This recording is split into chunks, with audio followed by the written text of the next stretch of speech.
Hey everyone, this is Dave back again with another video. This one's actually showing you how to actually make these cases that I made for my N64 games, Super Nintendo games, and shows you it doesn't cost that much money to make something look a little bit better. You know how N64 doesn't have any top label, so it's kind of hard to see the games. Kind of not like the Super Nintendo when it's actually stacked.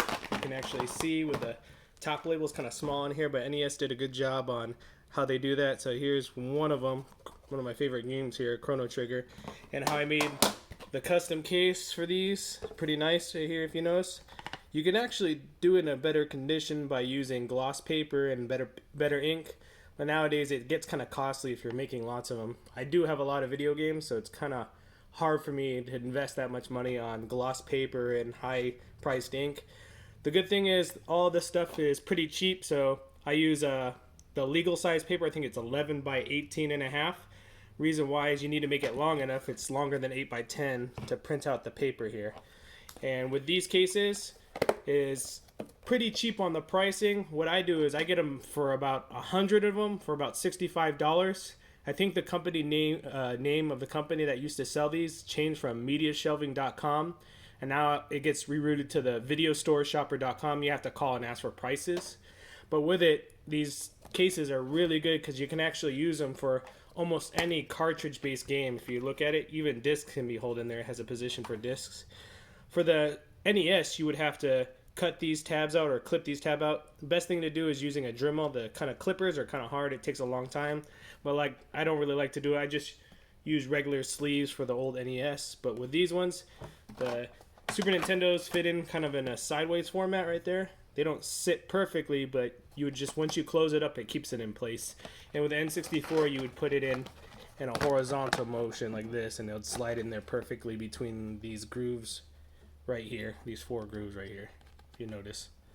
So let me get to it. So how you make these things is I actually go to a site called thecoverproject.net, and a bunch of, it's basically a whole bunch of people submitted scans of their box art from their Super Nintendo, Nintendo, Sega Genesis, etc. Lots and lots of them. So what you want to do is you basically download it. Quickest way to do is downloading it, opening it to a folder, and I use Paint, actually, the Paint program to actually use this stuff. So once you open it, the picture comes into the screen.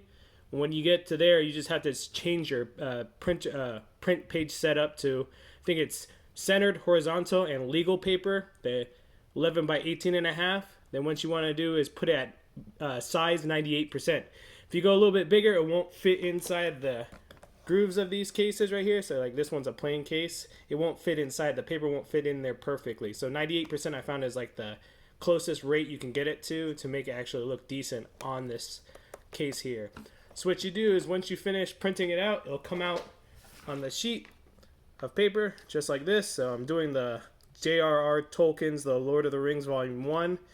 And comes out pretty decent. Like I said, gloss paper would be so much better. If you see those people selling out on sites that have really glossy, customized ones, yeah, they're using glossy paper, but they're still using the same case that I'm using. So when you have that done, you can use regular scissors or a paper like this, paper cutter like this to get the lines up. Kind of show you real quick how I cut this up here. I'll kind of get the edges right for you guys. 1 second here, so you can kind of see. I'll kind of angle the camera down here. So you just want to line it up to the lines. Same as scissors, whatever you want to use, it doesn't matter. Anything works great. Just I try to get it as perfectly lined as possible. You can cut some of the edges slightly. It won't affect it too much. Here we go. Slide it in here. And it's good to have the black. I like the black artwork for the Super Nintendo because it comes out matching every single one. Like the N64, if you notice on my shelving, it's multicolored. With this one, I like having a single background color, kind of like the Wii games, and the Wii U games are majority white and blue. So let me line this up here, slide it across, cut that sheet off, reverse it over. Last part, pretty simple. Like I say, it gets pretty pricey with the ink. I probably went through so many cartridges of ink making just about 100 of them.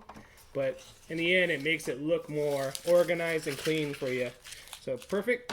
If you notice, all done. Kind of looks like the box art, but just on paper. And what you're going to do is grab the casing here.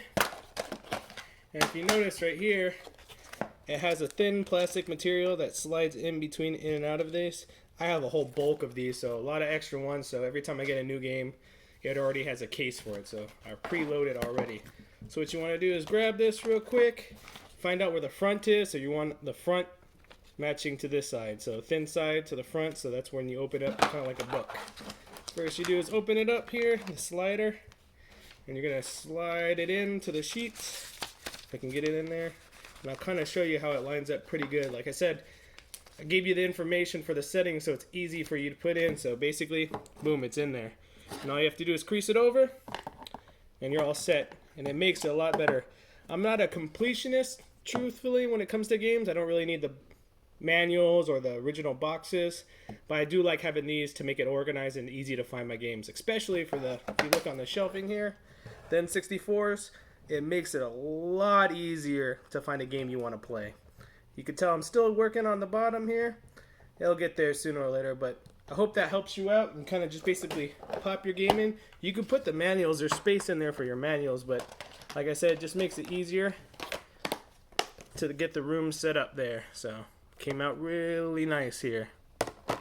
So if you're looking for more information, let me know. Kind of contact you and ask me what kind of vids you're looking for future videos. But when it comes to these, it saves a lot of time and space, and it also makes it a lot easier for the setup in your house to look a little bit more organized than it would be just sitting out loose cartridges. And it also protects your cartridges so it doesn't get so dusty that you have to keep cleaning them every time with isopropyl alcohol and Q-tips. You know, you never want to blow on these things.